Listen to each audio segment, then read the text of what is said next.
नमस्कार प्रिय दर्शकों, जैसा कि आपने थंबनेल में देखा, जहां मैंने लिखा है कि शनि देव खुद फंसे अपनी चाल, ना चाहते हुए भी धनु राशि वाले जातकों को करना पड़ेगा मालामाल। ऐसी क्या गणना आज से ठीक 2 दिन पश्चात होने जा रही है कि शनि, जो कि आपकी कुंडली का अकारक ग्रह होता है, उसके पश्चात भी ये मजबूर हो जाएंगे आपको शुभ फल देने के लिए। यही बृहद ज्योतिष के सूत्र आज आपके साथ इस कार्यक्रम में साझा करने जा रहा हूं। मेरे साथ पूरे वीडियो में बने रहिएगा। आपको एक एक गतिविधि देखने को मिलेगी कि 140 दिन पश्चात शनि महाराज जब वक्री से मार्गी होंगे, आपके जीवन में किस प्रकार के बड़े बदलाव आने जा रहे हैं।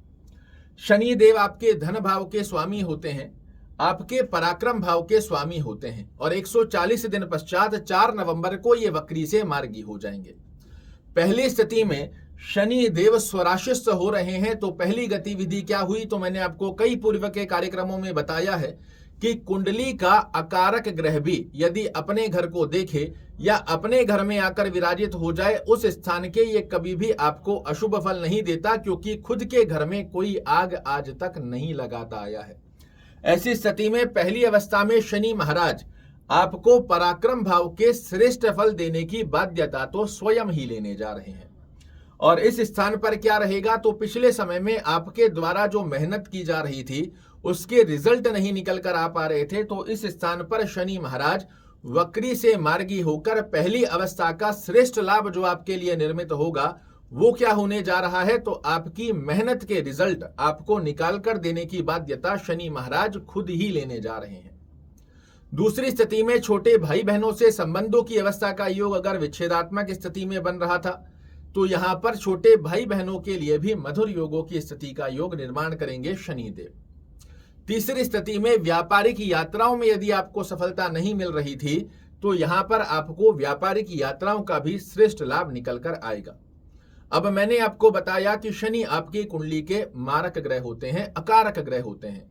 तो अकारक ग्रह की स्थिति क्या है कि जहां बैठता है वहां की हानि करता है, जहां दृष्टियां देता है वहां की भी हानि करता है। तो पहली स्थिति में जहां बैठा है वो अपना घर है, तो इस स्थान को प्रोटेक्ट करने का तो जिम्मा शनि महाराज के खुद के हाथ में आता है। अब चालू होता है असली कमाल। शनि देव के हाथ में 3 दृष्टियां होती है, जहां बैठते हैं वहां से तीसरे घर को देखते हैं, 7वें घर को देखते हैं और 10वें घर को देखते हैं। देखिए क्या हो रहा है, 1 2 3 तीसरी दृष्टि शनि महाराज की आपके पंचम भाव पर आएगी। और यहाँ कौन बैठा है, तो यहाँ बैठा है आपकी कुंडली का सीएम, सुप्रीम पावर लेकर राहु से शुद्ध होकर सबसे श्रेष्ठगत अवस्था का लाभ देने की बाध्यता लेकर विराजित हैं देवगुरु बृहस्पति। और जब देवगुरु बृहस्पति, जो कि इस घर के इस पूरी कुंडली के स्वामी होते हैं, ये शुद्धिकरण में त्रिकोण के स्वामी होकर त्रिकोण में होते हैं, शनि महाराज की तीसरी दृष्टि शून्य मात्र भी इस स्थान के नकारात्मक दृष्टिकोण आपको नहीं बनाकर दे सकती। तो आपके लिए पहली अवस्था जो शनि महाराज अपने ही जाल में फंसकर ना चाहते हुए भी आपको इस स्थान की हानि नहीं कर पाएंगे, चाहते हुए भी आपको इस स्थान की हानि नहीं कर पाएंगे। और जब शनि हानि नहीं कर पाएंगे तो देवगुरु बृहस्पति देने जा रहे हैं आपको अद्भुत रूप से लाभ, आकस्मिक लाभ भी देंगे। विद्यार्थियों के लिए बड़ी अच्छी अवस्था है।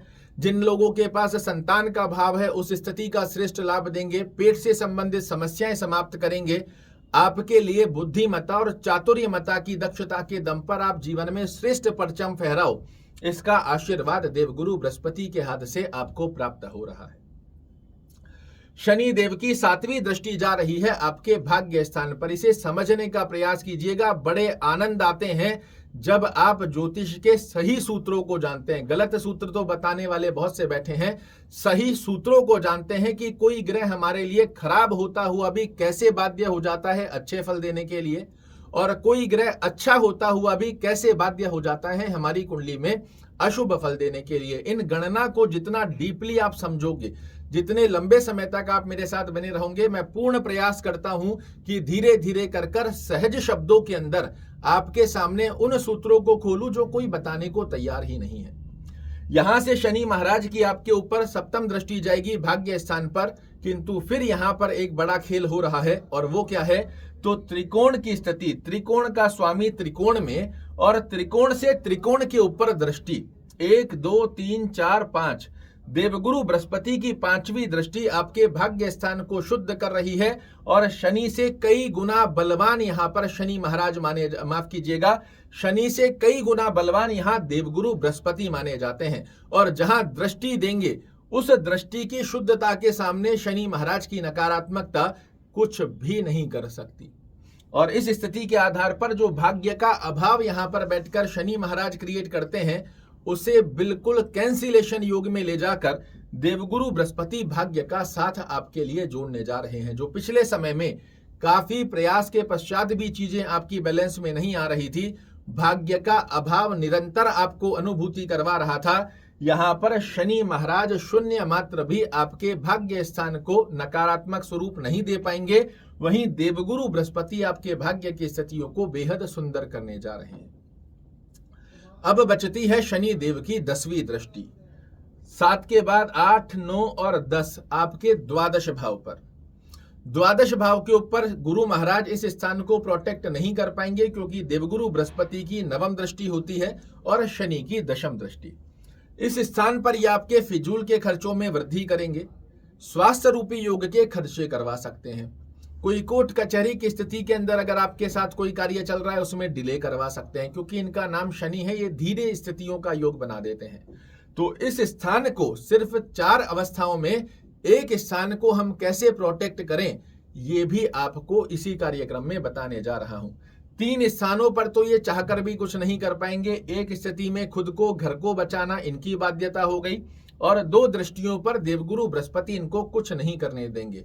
एक स्थान बच रहा है द्वादश भाव, इसको कैसे बैलेंस किया जाए, तो उसके लिए हमें शनि को डिक्रीज करना है, देवगुरु बृहस्पति को मजबूत करना है। तो आप देखोगे बड़ी ही श्रेष्ठ गति का लाभ आपके लिए प्राप्त होता हुआ दिखाई देगा। ओम शन शनैश्चराय नमः का जाप करना आपके लिए बेहद अच्छे लाभ देता है। शनि चालीसा का पाठ करना या सुनना, दोनों में से जो भी संभवत स्थिति बनती है, इसे आप निरंतर रूप में शाम के समय में जरूर से कीजिए, बड़े अच्छे लाभ देखने को मिलेंगे। शनिवार के दिन किसी भी गरीब व्यक्ति को तेल में तली हुई वस्तु, जैसे कोई कचौड़ी, समोसा, पकौड़ी, ऐसा कुछ भी तेल में तला हुआ अगर किसी गरीब व्यक्ति को दे सकते हो, ये आपके लिए बहुत अच्छा लाभ देता है। अगर किसी कारणवश आपके स्वास्थ्य संबंधित समस्या का योग देखने को मिल रहा है, तो कुछ दवाइयों का दान करना आपके लिए स्वास्थ्य दृष्टिकोण के खर्चों से आपको बाहर निकालेगा। वहीं दूसरी तरफ देवगुरु बृहस्पति को मजबूत करने से बेहद सुंदर गतिविधि के लाभ निकलते हैं, जो कि मैं आपको पूर्व के कार्यक्रम में भी बता चुका हूं।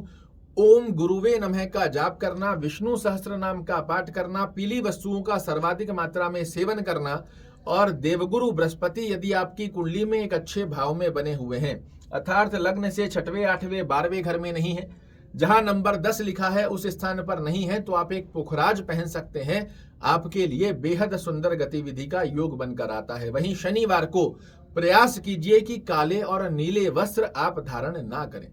इस गतिविधि को यदि आप अच्छे से फॉलो करते हैं, शनि का जाप, शनि चालीसा का पाठ सूर्य अस्त के पश्चात किया, गुरु महाराज की एक्टिवनेस को परिपूर्णता से मजबूत बनाकर रखा, शनि देव की स्थिति अपनी ही चाल में फंसकर ना चाहते हुए भी आपको माला माल करने की बाध्यता ना बना दे, तो आप मुझे कहिएगा।